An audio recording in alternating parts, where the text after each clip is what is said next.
Hey folks, the Uniformed Historian here. Today I'm joining you from Spencer, West Virginia at the historic Goff Cemetery with my very good friend Andrew Potter in the same reenacting group as I'm in.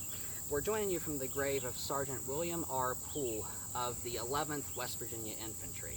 He was originally from Loudoun County, Virginia, but moved here in his young life where he became an adult, and when the Civil War broke out, he sided with the Union. He enlisted in Pell's company, which at the time was Company B before he went on to command Company F, here in the summer of 1861.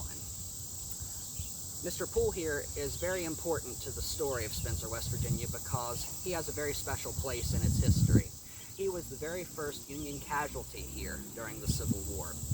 And if you look at the date, he was killed August 24th of 1861, before a lot of your major battles even began.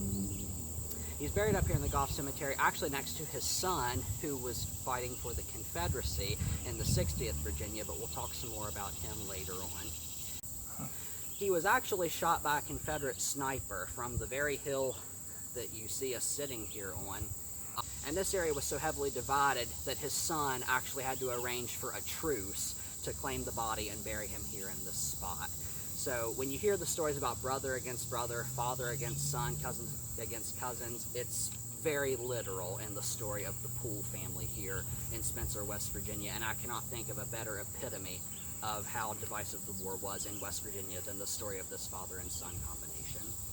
I do want to thank you very much for joining me from the gravesite of Sgt Pool. It's always an honor to be here with our veterans that fought in the Civil War, and I want to thank my friend Andrew Potter here for joining me today and depicting what Sergeant would have looked like at that time during the war, as I'm wearing an officer's uniform.